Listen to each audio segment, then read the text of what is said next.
Order में हाथरस की बेटी रात में जला दी जाती है, कैसा लॉ एंड ऑर्डर हुआ? ऐसे नहीं, देखिए सवाल का जवाब सवाल नहीं पूरा होता। परिवार सोचा था फटी हुई बनियानी पे नया शर्ट आएगा, क्या पता था कि बाद में पतलून उतर ठीक जाएगा। है, ठीक है, ठीक है, ठीक है, ठीक है, ठीक है। एक वर्ग विशेष के लोगों को रोजगार दिया जाता था। कोई मुद्दा किसी के पास कुछ है नहीं।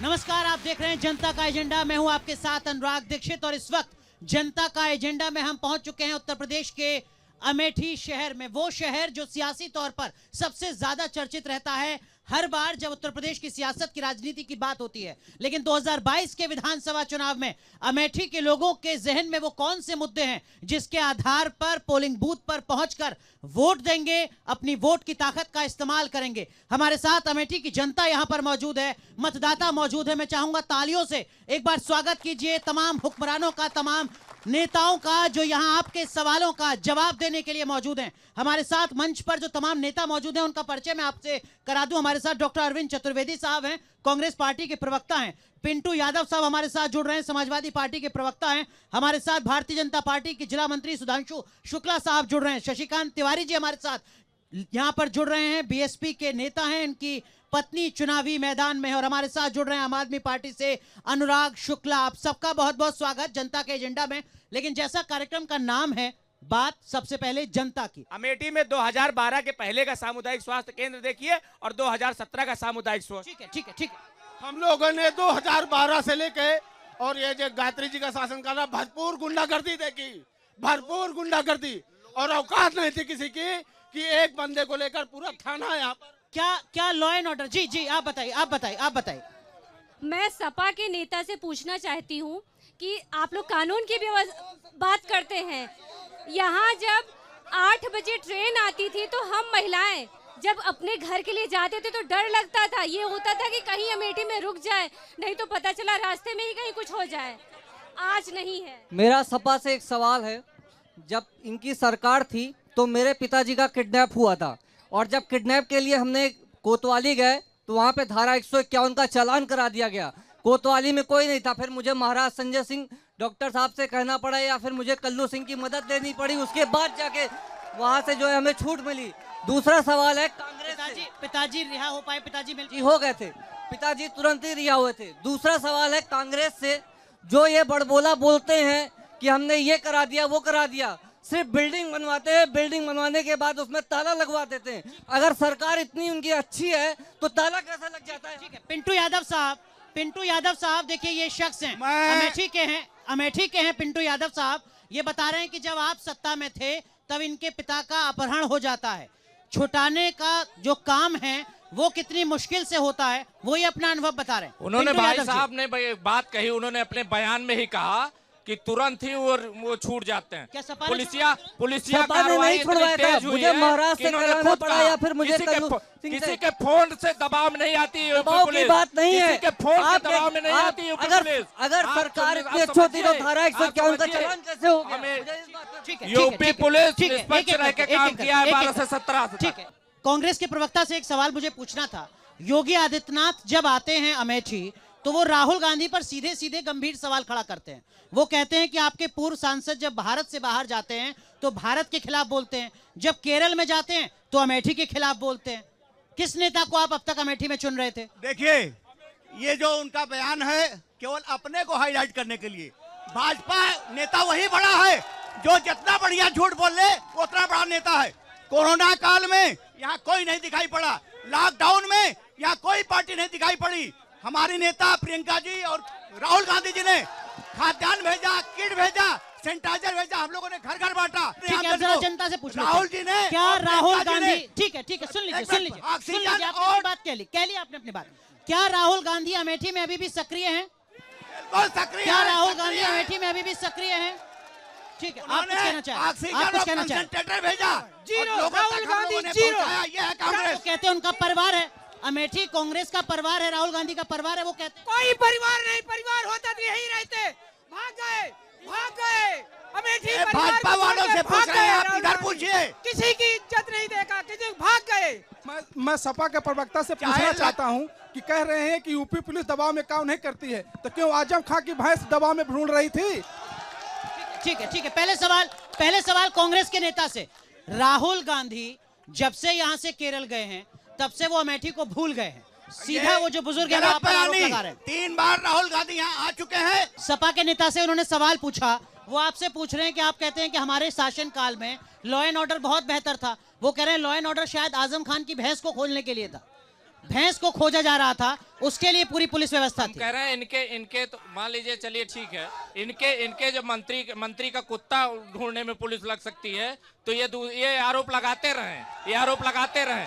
आपको पता है हाथरस की बेटी का शव जलाने के लिए रात में पेट्रोल छिड़कने वाली पुलिस, वो लाइन ऑर्डर की बात करेंगे, वो लाइन ऑर्डर की बात करते हैं। ठीक है। कुछ सवाल पीछे से जो नहीं है, हाँ मैं आता हूँ आपके पास।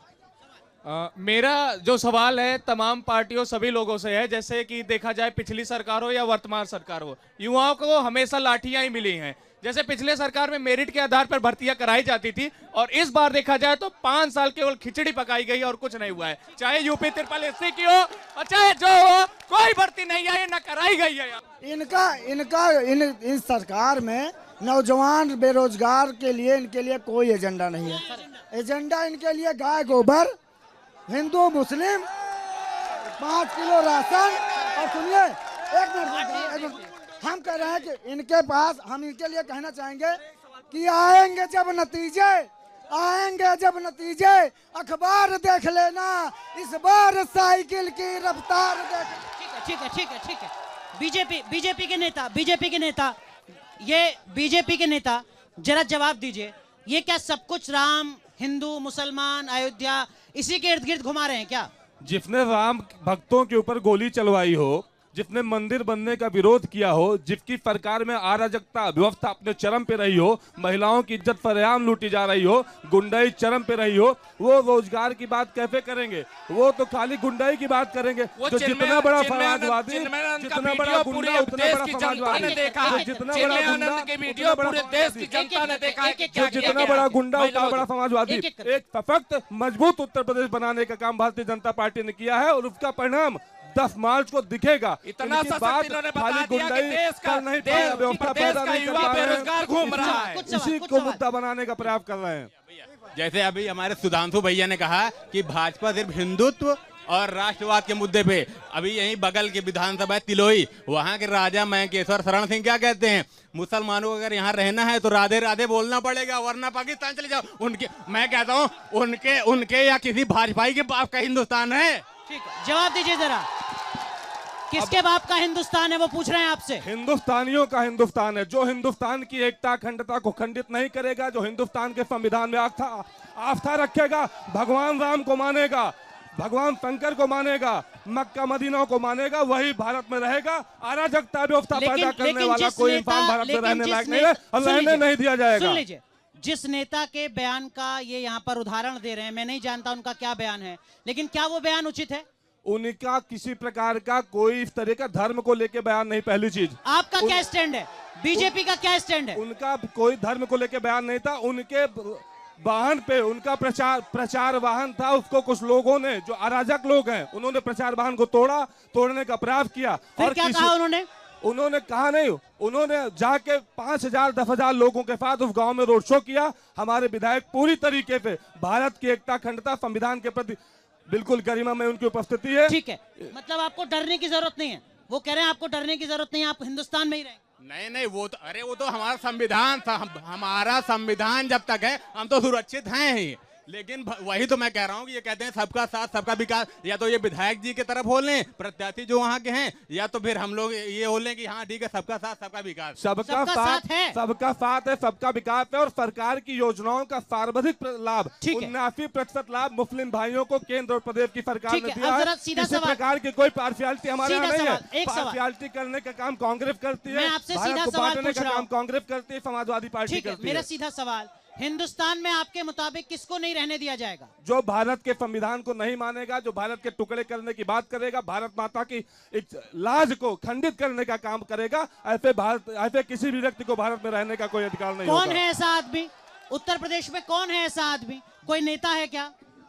कन्हैया कुमार है, बहुत सारे नेता हैं जो समाजवादी पार्टी के साथ हैं। अच्छा चलिए, संविधान तोड़ने का केवल भाजपा करती है। डॉक्टर साहब कन्हैया कुमार संविधान बचाने का काम कर रहे हैं। डॉक्टर साहब एक एक करके आप मुझे ये बताइए, क्या मुद्दा आपके जहन में है अमेठी में एक मतदाता के तौर पर, और क्या लॉ एंड ऑर्डर एक बड़ा मुद्दा है? मैं सपा से जानना चाहती हूँ कि जो आज बीजेपी के ऊपर इतने बड़े बड़े आरोप लगाए जा रहे हैं, अगर आज ये बीजेपी नहीं होती तो पूरे देश का जिस तरह से सुरक्षा किया गया है, जिस तरह से महिलाएं, बहनें, बेटियां हमारी सुरक्षित हैं, क्यों सपा सरकार में क्यों नहीं सुरक्षित थी? मैं ये पूछना चाहूंगी। हो गया, जवाब दीजिए बहुत संक्षेप में। बहुत देखिए, घूम फिर के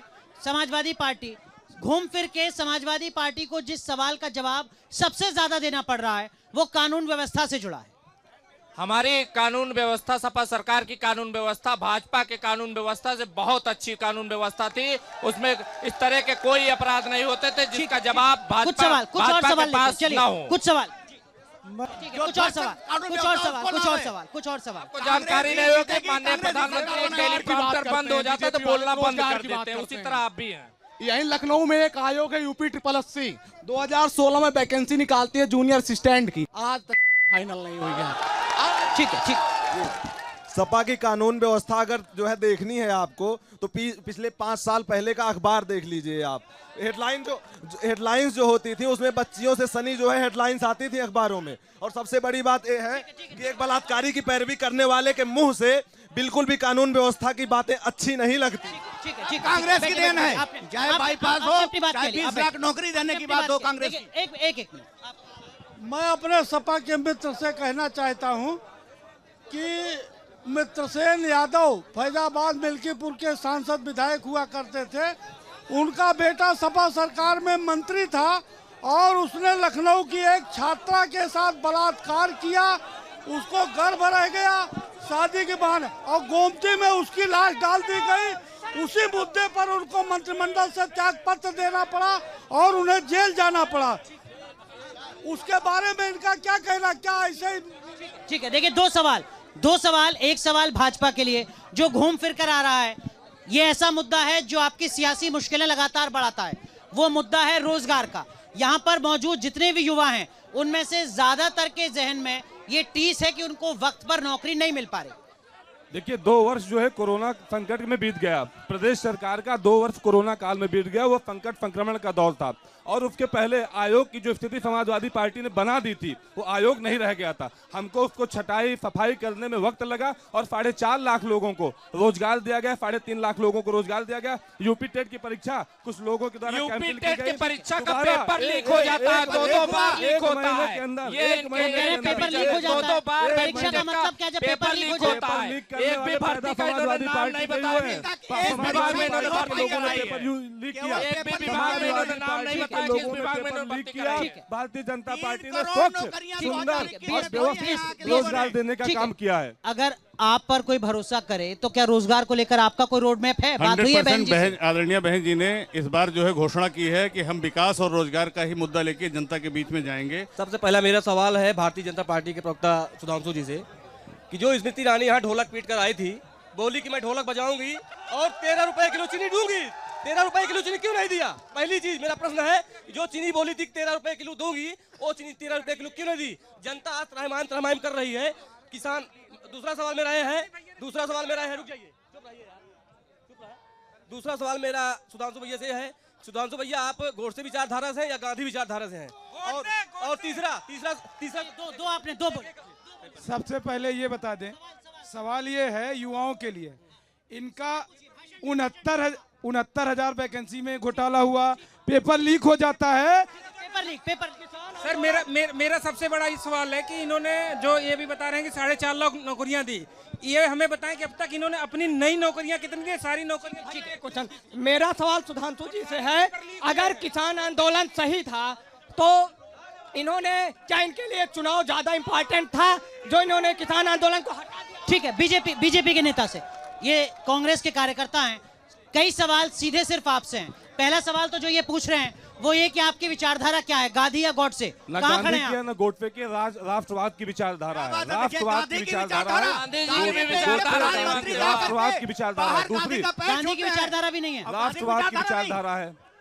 गांधी अगर उसमें आते हैं तो गांधी राष्ट्रवाद और की अगर विचारधारा गांधी है। नहीं आते हैं आपके मुताबिक, राष्ट्रवाद की विचारधारा अगर पे गांधी नहीं आते हैं आपके राष्ट्रवाद मुताबिक, की विचारधारा पे भारतीय जनता पार्टी चल रही है। राष्ट्रवाद की विचारधारा, हम देश को एकता और अखंडता में पिरोना चाहते हैं। दूसरा विषय ये है, इन्होंने कहा 13 रुपए चीनी की, तो अमेठी के विकास की जो बात है, चाहे बाईपास हो, चाहे ओवर ब्रिज रहा हो, केंद्रीय विद्यालय रहा हो, सैनिक स्कूल रहा हो, अमेठी का जितना विकास हुआ समाजवादी पार्टी की सरकार ने उसका फीता काटने का काम सिर्फ और सिर्फ भाजपा ने किया है। सेंट्रल प्रदेश की सरकार ने यह काम करने का एक काम किया है। कांग्रेस का जो सियासी ग्राफ है वो लगातार गिरता जा रहा है। ये आप कर रहे हैं। 2019 में, सुन लीजिए सवाल सुन लीजिए, 2019 में आपके सबसे बड़े चेहरे को अमेठी छोड़नी तक पड़ जाती है। ये हम नहीं कैसे मानते। रिवाइव करेंगे अमेठी में कांग्रेस को? ये गुमराह करने वाले लोग हैं। जैसे 13 रुपया किलो चीनी दे रही थी वो, वैसे 15 लाख रुपए और 2 करोड़ रोजगार देने की बात हवाई जुमले मेरा किए जा सवाल रहे नहीं थे। था, मेरा सवाल ये नहीं था, गुमराह किया। मेरा सवाल ये था कि 2019 में जब राहुल गांधी को अमेठी छोड़नी पड़ती है, लगातार अमेठी में कांग्रेस कमजोर हो रही है, कैसे रिवाइव करेंगे, कैसे या तो मजबूत EVM का करेंगे? खेल था या जुमलों का खेल था। इन्होंने जुमलों किया, गुमराह किया है। ये गुमराह करने वाली पार्टी है। जैसा कि मैंने कहा, जो जितना बढ़िया झूठ बोलता उतना बढ़िया नेता है, और ये झूठ बोल करके जनता गुमराह किए। अच्छा आज भी चलिए, हम आपसे मैंने राहुल जी पूछा को था हार नहीं मानते 2019 और ना हमारे विपक्षी ही मानते। 2019 के बाद राहुल गांधी कितनी बार अमेठी आए हैं? 3 बार आए हैं। कितनी बार? एक बार, वो भी केवल कितनी बार? एक बार। कितनी बार? 70 वर्षों में उंगली बता कांग्रेस दीजिए। ने अमेठी को छला है। एक बार आए राहुल थे। गांधी 15 वर्षों से छल रहे थे, अमेठी की जनता ने जवाब दिया। खाली कितनी बार आ छलने चुके का हैं काम राहुल गांधी ने अमेठी को दो किया बार। है। 2019 से 2022 तक राहुल गांधी 2 बार अमेठी आते हैं। क्या ये अमेठी के साथ न्याय है राहुल गांधी का? और क्या ये न्याय है अमेठी के साथ राहुल गांधी का? मुख्तार अंसारी जैसे लोगों को ये अपराधियों को संरक्षण, ठीक है, अपराधियों को संरक्षण। सर एक सीधा सा सवाल, बहुत छोटा सा, कि रोड पे एक्सीडेंट बहुत होते हैं, ये साढ़ कब कम होंगे? बताइए। ये समस्या भारतीय जनता पार्टी ने नहीं पैदा की। हम गाय को अपनी मां मानते हैं और आदि अनंत काल से गौ के संरक्षण के लिए काम करते हैं। तो समाज पार्टी और कांग्रेस के लोगों ने कटने का काम गौ माता का भारतीय जनता पार्टी कभी कराएगी नहीं। गौवंश के संरक्षण के लिए भारतीय जनता पार्टी रहेगी और पास। मेरा सवाल ये है, कहते हैं कि 17 में सरकार जो है गुंडा राज खत्म कर देगी, ठीक है। 2018 में हमारे भाई को जो है चाकू मारी गई, आज भी अपराधी वो घूम रहा है। ये है भाजपा की कानून व्यवस्था। 2018 में हमारे भाई को चाकू मारू गई, कोई कार्रवाई नहीं। ठीक है। मैं ये कहना चाहता हूँ, दीदी के जो गुंडे हैं 307 का मुकदमा लिखवाते हैं, उसके बाद जेल 6 महीने जेल में बंद कराते हैं, वो कौन सी समाज व्यवस्था की बात करते हैं? ठीक है। ये साढ़ की बात करते हैं। हम कह रहे हैं जो साढ़ को लाए हैं हम उन्हें भगाएंगे। यूपी में सपा वाली साइकिल दौड़ाएंगे। ठीक है। 2 सवाल अमेठी से जुड़े, 2 सवाल अमेठी से जुड़े, 2 सवाल जिसमें सीधे आरोप आपकी पार्टी पर गुंडागर्दी का, अपराधियों के संरक्षण का। बिल्कुल, भारतीय जनता पार्टी किसी भी गुंडे को संरक्षण नहीं देती। गलत आरोप है, प्रायोजित आरोप है।